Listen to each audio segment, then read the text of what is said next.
ребята, я же как ты. Алло.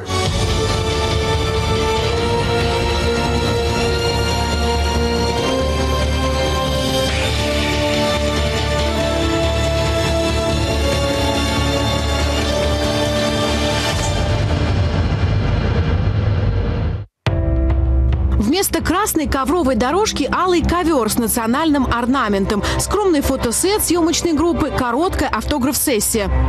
Дорогие друзья, сейчас я представлю нашего кинорежиссера Костю Барашкова.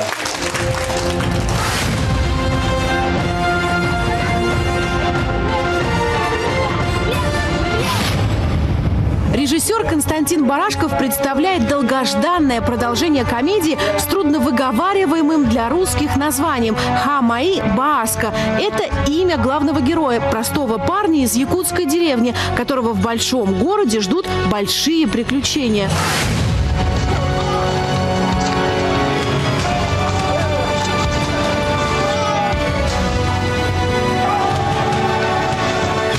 Бюджет у нас скромный, маленький.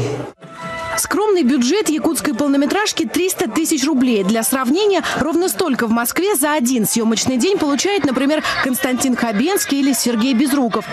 Исполнители главных ролей Хамаи Бааска вместе за весь проект получили в 2 раза меньше. Зритель уже ждет продолжения истории. Главный герой, вот Хамаи Бааска, да, Вася, он очень народный, он очень близкий людям. Но даже такие суммы якутским киношникам не потянуть без спонсоров. В очередь к режиссерам они не выстраиваются, поэтому и выбирать не приходится. Ну, фирма Сардана занимается, который почти монты, Тарбаза, который проспект, который у нас изготавливали рекламные баннеры, Гейзер, который продает у нас в Якутии печки. Скромная, но красноречивая статистика якутской киноиндустрии. За 10 лет в республике снято больше 300 фильмов. Здесь и кровавые триллеры в жанре Тарантино,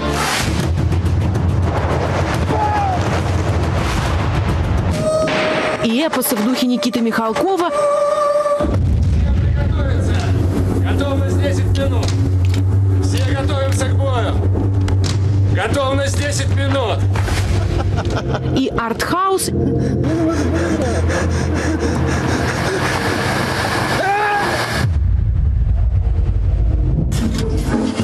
и кино в жанре Comedy Club.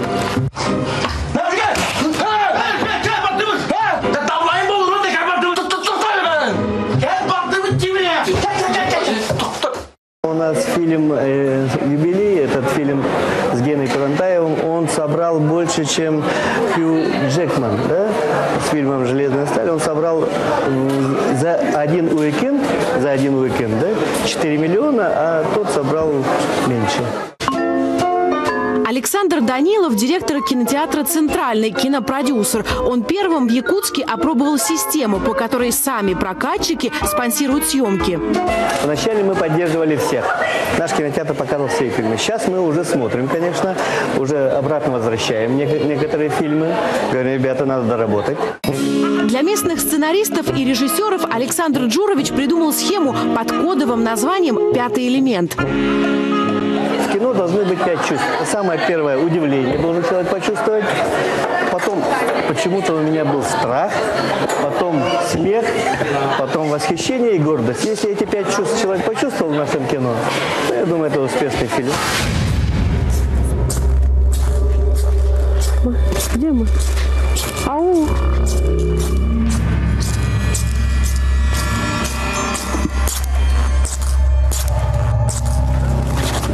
Якутск, ночь, на улице -30.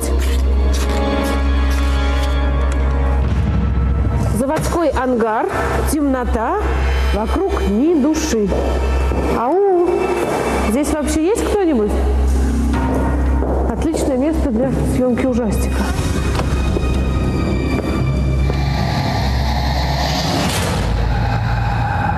Если раньше Якутия ассоциировалась с нефтью, газом, золотом и алмазами, то теперь еще считается киностолицей Сибири. Собственно, здесь, в цеху, где когда-то производили обычные пластиковые окна, располагается местная фабрика грез.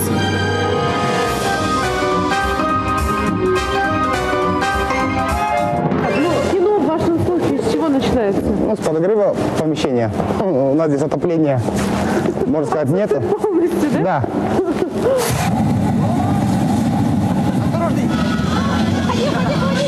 Василий Булатов, как человек-оркестр в этом проекте, выступает и за режиссера, и за продюсера, и за локейшн-менеджера.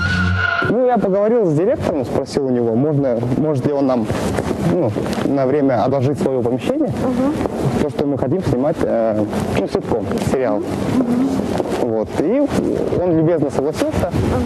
Безвозмездно, что ли? Да. Главный принцип якутского кино – экономия должна быть экономной. Вместо профессионального света используют обычный офисный. Декорации одолжили в мебельном магазине. То, чтобы все это построить, я попросил тоже друга своего. Генеральный спонсор проекта появился в тот момент, когда Василий хотел в 3-й раз отложить начало съемок. Моя жена вложилась, она дала денег нам, чтобы мы могли вот эту декорацию, то есть материал для строительства, вот она вложила деньги свои личные. Вот. Где эта женщина-олигарх? Кто спонсирует киносъемки у нас здесь? 50 тысяч, да. Вложились, купили материалы, а потом с помощью друзей тоже наших построили. Но это из твоих денег. Ты явно их на что-то откладывала, может быть, на какие-то женские радости. С таким мужем невозможно ни на что откладывать. Сейчас ребята снимают 13-ю серию ситкома «Олох Тугенер», что-то вроде «Якутских друзей». И чтобы могли посмотреть вся республика, да? Круто, вот бы московским киношникам так. Со сдачей очередной серии в эфир немного опаздывают. Никуда не торопитесь. Вот у вас спокойно вы пришли, поели, чаю попили, вся ночь впереди. А там-то в Москве цейтнот, бегом-бегом. Да, каждое время, каждая минута. Конечно, конечно. Ну там оплачивают, и здесь у нас все. За еду. За 5 рублей. Динозавр! Такого успеха сериала не ожидал ни режиссер, ни актеры. Когда я первый раз сюда попала, я думала, ну ладно, что-нибудь из этого получится, потому что стен нет, интерьер такой, да. А оказалось совсем по-иному через камеру.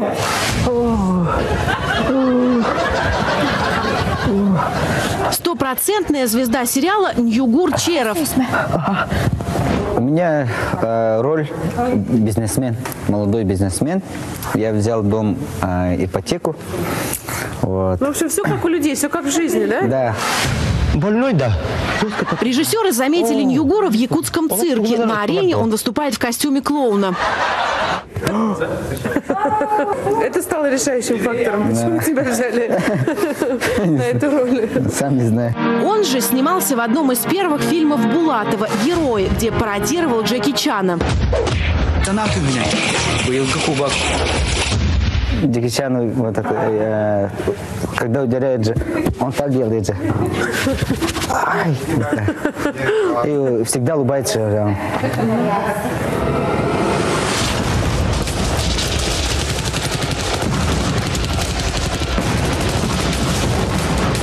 Это «Снайпер Саха», производство 2010 года, к 65-летию Победы по заказу президента и правительства нашей республики было снято. Режиссер Никита Аржаков – один из главных киногуру Якутии. За любовь к крупномасштабным постановкам его называют местным Никитой Михалковым. Его фильм «Снайпер Саха» шел в якутском прокате параллельно с «Утомленными солнцем».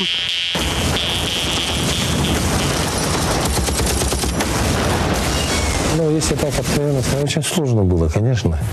Нету ничего, практически ничего нет. Есть один УАЗик, есть новая камера, конечно, дай бог.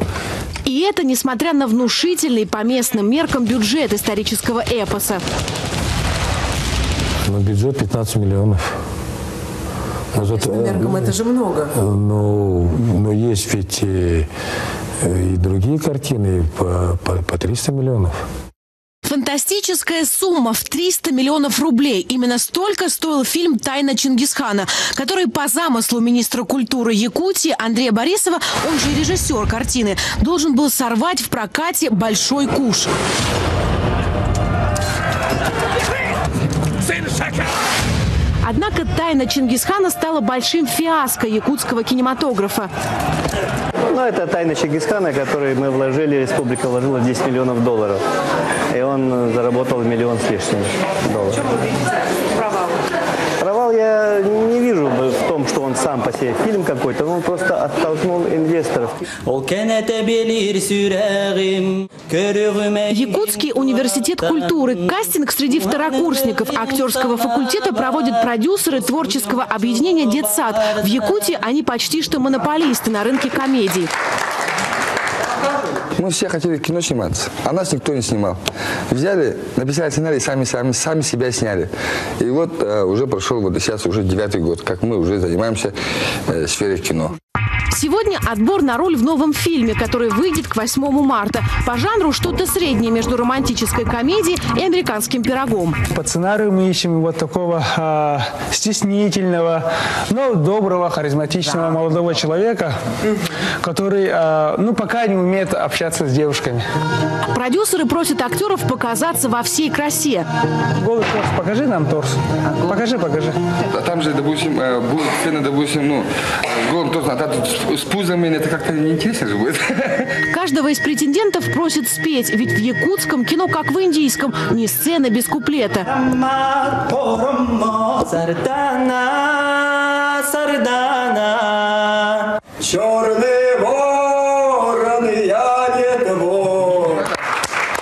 У нас как-то кастинг идет, как будто на проект «Голос». «Голос», да? Якутская версия, да? Общаться с будущими звездами якутского кино мешает языковой барьер. На этом курсе учатся в основном якуты. Поступать сюда они приехали из самых отдаленных улусов. А если в Москву пригласят сниматься? Вот такой типаж у тебя. Как же без русского? Я не пойду. Я сахаригером. И только здесь будет работать. Не понимаю, почему? Ну как? Патриот, поэтому. Объединение «Детсад» расшифровывается как «Дети Саха-театра». Актеры создали 9 лет назад. За эти годы удалось возродить традиции доброго советского юмора.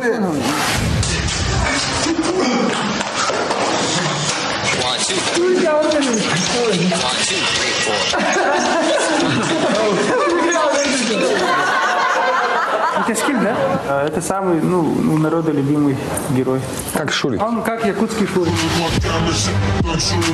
Злой Мамбет Аял в Якутии вроде нашего Макса, плюс 100-500. А следующее видео музыкальное. Давайте его смотреть.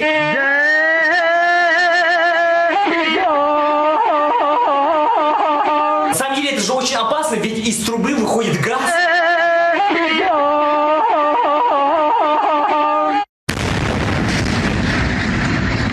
После выхода клипа «Мой хотон всегда свеж» про Аяла и про якутский хотон узнали далеко за пределами республики. Настоящий хотон свеж. Хотон липнет еще и кэш. Знаменитый хотон якутский, да? Больше нигде нету такого. Вот только у нас в Якутске это придумали, как бы, да? Хотон — это коровник. Коровник, только он у нас утеплен навозом. Чтобы зимой коровам было тепло. Детка, давай выпьем кумыс. 4-минутный ролик – это маленький вклад КВНщика Аяла в кинокопилку. В общем, теперь он тоже, как все самые модные парни Якутска, снимает и снимается в своем кино. Моя норка чиста. Да, там так далее, вот, да, яхта. А я думал, вот почему бы не снять крутой клип про навоз, про хотон, про корову, чтобы не лимузин, да, круто вот так снять, а чтобы корова была вот такая. В интернете ролик про хотон по количеству просмотров пока уступает тапочкам Васильевой. Но уже обогнал Боню и Кузьмича с пародией на Кайзу. Ну, в этом и закладывали смысл, чтобы, вот именно деревенскую свою, как бы, жизнь показать и так далее. Хотя многие, которые приезжают в город, они стесняются того, что они из деревни там и так далее. Вот. Хотя этого не надо. Да, а мы, наоборот, гордимся. Злой Мамбет теперь только и успевает кататься по корпоративам. Я постоянно в машине своей, таскаю с собой, конечно же, одежду нашу, в которой мы были в клипе. Вот. Можете посмотреть. Вот этот тот уникальный этот розовый ватник. Вот, смотрите, тут мишки есть. Вот. Мишки, вот, сердечки там. Такой популярностью Аял не кичится. Предмет гордости для него то, что сюжет клипа – это непридуманная история про быт деревенских якутов. Он тяжелый.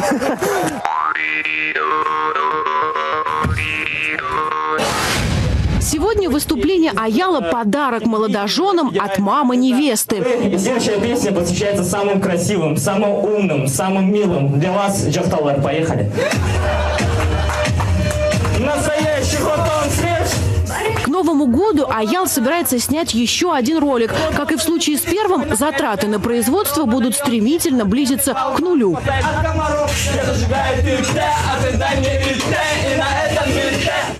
Готовим бомбу. В кафе там посидеть и так далее.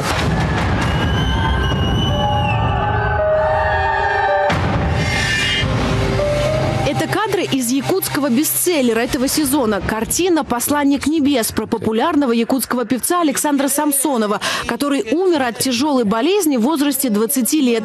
Картина снята в жанре байопик.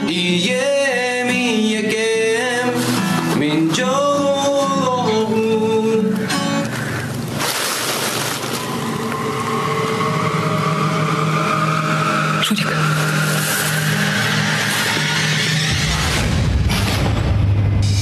Идея фильма родилась у продюсера Марианы Скрыбыкиной в Китае, где она тогда жила. Ну да, я скучала по родине, я слушала музыку, слушала Александра Самсонова, которого я слушала 15 лет тому назад, когда он был очень-очень популярен. Я подумала, почему бы не снять про такого человека, который обладал неимоверной харизмой.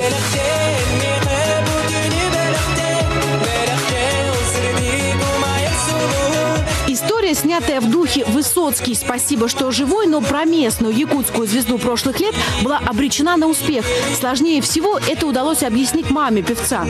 Наши односельчане, зная его, но они как-то его не приняли. Говорили, он такой черный, такой вообще не похож, и он какой-то серьезный. Наш Шурик был всегда такой веселый, даже он, когда болел, нам ничего не показывал.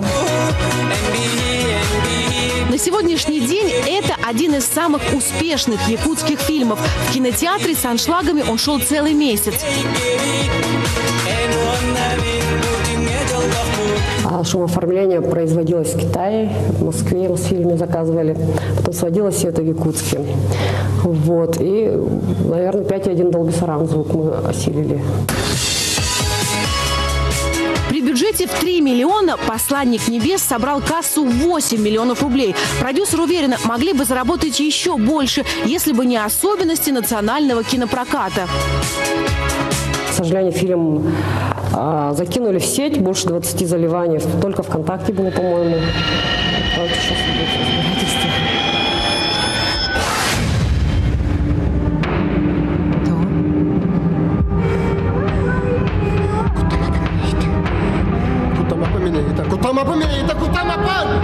В успехе авангардного фильма «Дорога» прокатчики долго сомневались.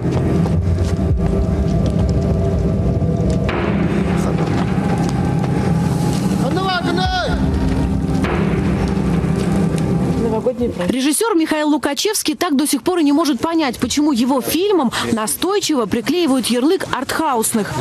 Я видел вот такие настоящие артхаусные фильмы, но они вообще бывают такие вот, да. Ну, у меня на самом деле нормальные фильмы, да, но почему-то люди называют его, моих фильмов артхаусными. Философскую притчу о том, что вся жизнь дорога, якуты не очень-то поняли.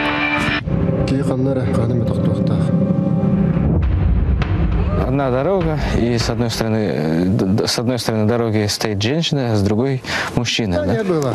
И начинают общаться. И весь фильм такой. Места добавлял, чтобы они от дождя укрылись в заброшенном доме, и чтобы и саспенсы добавил. Очень много чего добавил, потому что кино есть само по себе аттракцион, да? Он нужен. Зато работу режиссера, кумирами для которого являются Герман и Тарковский, оценили в Иваново на фестивале «Зеркало».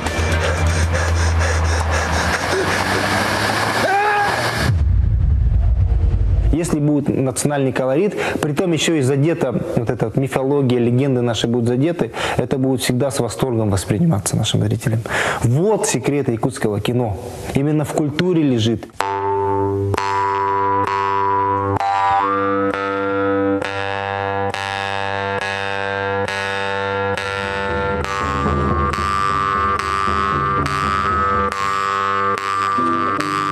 С четверга по воскресенье быть режиссером. Вообще в истории Якутии мы первый раз, вроде бы первый раз возвели якутское жилище «Балаган».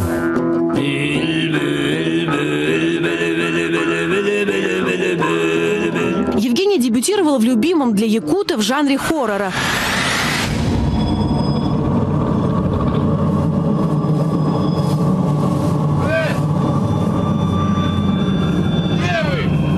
Это своего рода ведьмы из Блэр, но вот как бы на наш лад, да, потому что мы не строили декорации, да, этот сюжет, сценарий был написан, и мы поехали туда, в то место, про которое рассказывают эти разные истории, эти легенды, и прямо там на месте это все снимали. Это был сумасшедший просто проект, просто просмотр которого наши люди, даже русские люди, да, они ходили в церковь и там причащались, там, что делали.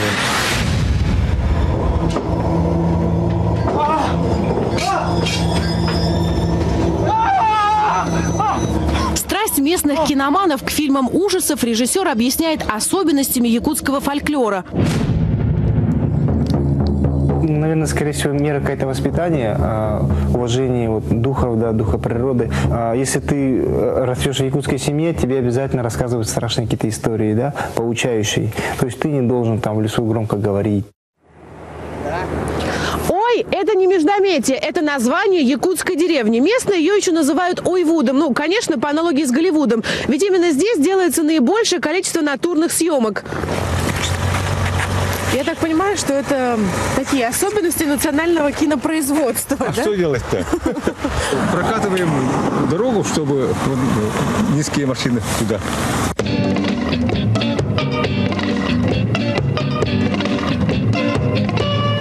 Прокопий Наговицын – обычный учитель истории в сельской школе, краевед. Вот уже 5 лет, как еще и режиссер.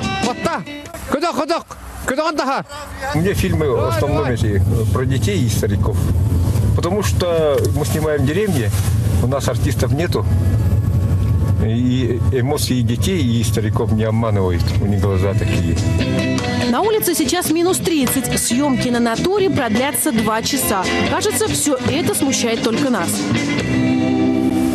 Видите, иней очень хороший тут. И как раз солнце. Это бывает только в ноябре. Картинка и правда, как из новогодней сказки про чародеев.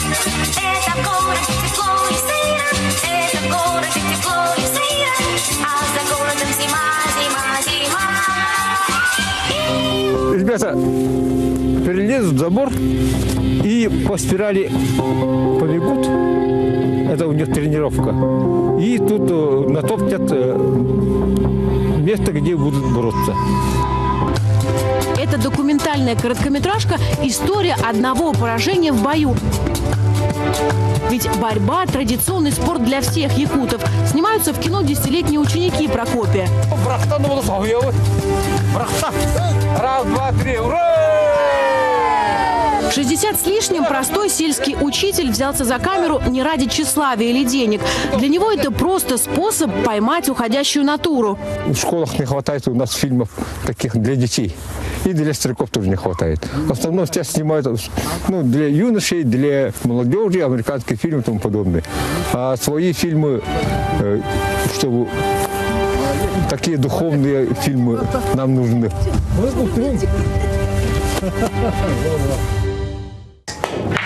Каждый год 31 декабря актеры, продюсеры и режиссеры творческого объединения «Детсад» ходят в бильярд. И никакой иронии судьбы.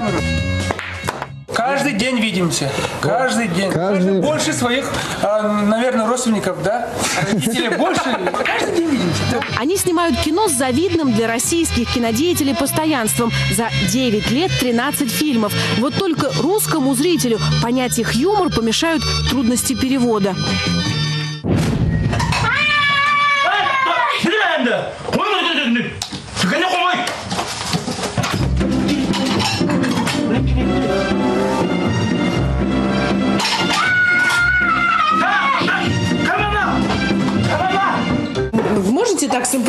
быть шутка про русского зрителя, который смотрит якутское кино. Самое главное, наш юмор состоит и диалоговый. Именно поэтому выходить на большой и сложный российский кинорынок они пока не спешат. Ближайшая перспектива – прокат в Киргизии. Есть вероятность, что насмешить неискушенных братьев-азиатов из солнечного Бишкека им будет куда проще. Менталитет публики, да, тоже, в принципе, где-то схож. Там есть ребята, которые горят такой же идеей, такими же желаниями, как и у нас. Такие же, как и мы, тоже энтузиасты. Вот. Поэтому у нас, наверное, произойдет такой обмен опыта и обмен вообще, ну, как бы... Культурный обмен. Да, культурный такой вот, дружеский. Да, есть, уши обморозились уже. Работаем. А деньги я не буду говорить. Блин, я не могу, подожди, сейчас волнуюсь немножко. А чего волноваться? Не знаю, не каждый приезжает в Россию там интервью брать. Но мы за свежие фотоны, вот, с пацанами. Вот.